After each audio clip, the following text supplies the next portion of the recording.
আসসালামু আলাইকুম প্রিয় দর্শক। এনসিপি মনে হয় যে গায়ে পড়ে ঝগড়া লাগার চেষ্টা করছে বিএনপির সাথে। মানে খোঁচাইয়া, খোঁচাইয়া কয়দিন মির্জা আব্বাসকে বলছে, কয়দিন তারেক রহমানকে বলছে এবং মানে সারাক্ষণ একটা খোঁচাখুচির মধ্যে রেখেছে। তো আমি সেভাবে বিএনপির পক্ষ থেকে মানে তাদের ব্যাপারে কোনো উত্তর আমি দেখি না।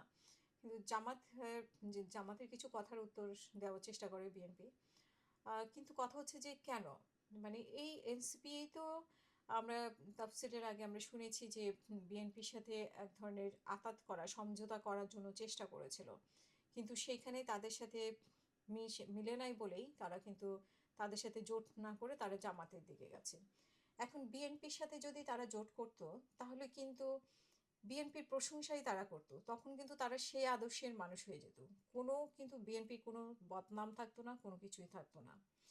ইভেন বিএনপি থেকে যারা জোটের জন্য বের হয়ে গেছেন, যারা আরপিওর কারণে মানে বিএনপির ধানের শীষ ব্যবহার করতে পারছেন না, তারা যারা বের হয়ে গিয়ে আহ, জামাতে ইসলামের সাথে জোট করেছেন, তারাও দেখেছি যে এত বছর বিএনপির সাথে থেকে বিএনপির প্রশংসা করে এখন গিয়ে জামাতের সাথে গিয়ে বিএনপিকে সারাক্ষণ খোঁচানোর চেষ্টা করা হচ্ছে।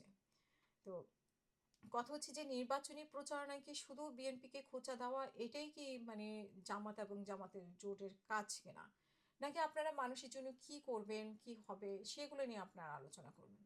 এখন জামাত সরাসরি না বললেও এই যে দলের মানে জোটের যে নেতারা আছে তাদেরকে দিয়ে আমার মনে হয় যে বেশি বলানো হচ্ছে। তো বিএনপির খারাপ ভালো সব কিছুই কিন্তু আমরা দেখেছি।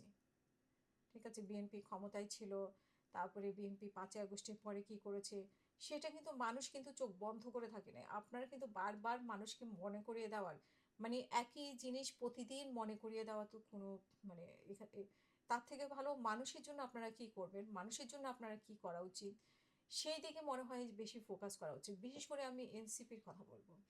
তারা যে সারাক্ষণ গায়ে পড়ে পড়ে মানে তারেক রহমানকে একে ওকে বলছে, তাদের নিজেদের আদর্শ কি?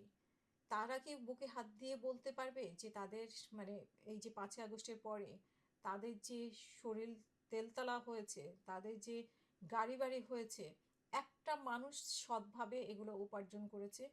একটা মানুষও প্রমাণ করতে পারবে না, একটা মানে এনসিপির একজনও প্রমাণ করতে পারবে না।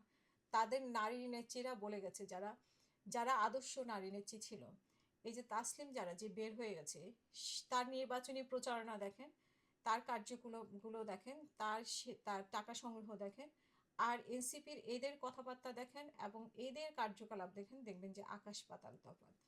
এই আকাশ পাতাল তফাতের কারণেই কিন্তু তারা বের হয়ে গেছে, কারণ এদের সাথে এরা আসলে টিকে থাকার কথা না, আদর্শগত ভিন্নতা। আর এনসিপি এখন ঢুকে গেছে পুরাতন রাজনীতিতে, মানে খোঁচাখুচি রাজনীতিতে। আমার মনে হচ্ছে যে এখানে আওয়ামী লীগ বিএনপি যেরকম থাকলে যেরকম হতো আর কি, আওয়ামী লীগ বিএনপিকে যে সুরে আঘাতে মানে এরকম আঘাত করতো, যে সুরে আঘাত করতো ঠিক একই সুরে এনসিপি আঘাত করার চেষ্টা করছে। কিন্তু এনসিপি তো একটা নতুন দল, আদর্শ বলতে আসলে কিছুই ওদের মধ্যে নাই। একটা মানুষের মধ্যেও কোনো যতই ওরা চ্যালেঞ্জ করুক, চ্যালেঞ্জ করুক, এই চ্যালেঞ্জ করুক, এরা দেখবেন যে আদর্শচ্যুত হয়ে গেছে। এবং এদের যে ভবিষ্যৎ মানে এরা ক্ষমতায় আসলে যে কি হবে, মানে 5ই আগস্টের পরের পরিস্থিতি যদি আমরা একটু খেয়াল করি এদের কিভাবে পরিবর্তন হয়ে গেছে। তো 5 বছরের জন্য ক্ষমতায় আসলে বা নির্বাচনে জয়ী আসলে এদের অবস্থা কিন্তু ভয়ঙ্কর। এরা এরা তো ক্ষমতায় ছিল না, তাতেই এদের মানে এদের এই এত পরিবর্তন হয়েছে। আর যদি ক্ষমতায় চলে আসে তাহলে তাদের পরিবর্তন ওই বিএনপিকে ছাড়িয়ে যাবে। যেটা আসিফ মাহমুদ সজীব ভাই বলেছে যে 15 বছরে যেটা হয়নি উনি 15 মাসেই করেছেন। হ্যাঁ, ঠিকই করেছেন, কারণ 15 মাসে উনি যে ইনকামটা করেছেন 15 বছরে কেউ এইভাবে ইনকাম করেনি। সো ওনারা এটাই প্রমাণ করবেন আর কি, যখন ওনারা ক্ষমতায় যাবেন। আসলে আগের সরকারগুলোতে কেউই এগুলো করেনি যেটা ওনারা করবেন। সো ওনারা চাঁদাবাজি দূর করবেন, কিন্তু নিজেদের চাঁদাবাজিটা বিহাইন্ডে করে নেবেন। টাকা পাচার দূর করবেন, কিন্তু নিজেদের টাকা পাচার তো ইতিমধ্যে খবরই আছে এগুলো কত টাকা কীভাবে পাচার হয়েছে। সো আমার মনে হয় যে রাজনৈতিক সৌন্দর্য হচ্ছে, রাজনৈতিক গণতন্ত্র হচ্ছে যে আপনারা যে যার যার প্রচারণা করবেন, কিন্তু সারাক্ষণ একই কথা, চাঁদাবাজ চাঁদাবাজ চাঁদাবাজ মানে আহ, বলেই তো যাচ্ছেন। তো চাঁদাবাজ বললে তো আপনাদের নিজেদেরও গায়ে আসার কথা। এবং জনগণের জন্য আসলে আপনারা কি করবেন? চাঁদাবাজি দূর করব, মাদক দূর করব, বা টাকা পাচার দূর করব, এগুলোর বাইরে আসলে আর কি অঙ্গীকার আছে? সেগুলো আপনারা বলেন, সেগুলো মানুষকে বলেন, মানুষকে সুন্দর সুন্দর কথা বলেন। মানে একই রাজনৈতিক আক্রমণ মানুষ বহু বছর ধরে শুনতেছে, সেই একই সুরে যদি কথা বলেন তাহলে কিন্তু এগুলো আসলে মানুষের জন্য বিরক্তিকর আসলে এই ভাষাগুলা। ঠিক আছে, ঠিক হাসিনার ভাষায় আপনারা আঘাত করছেন, হাসিনার ভাষায় কথা বলছেন। তো নিজেদের তো সেই মানে নিজেদের মধ্যে আমরা সেই পরিবর্তনটা দেখিনি, এবং নিজেদের মধ্যে যে আদর্শ থাকার কথা সে আদর্শ তো আমরা দেখিনি।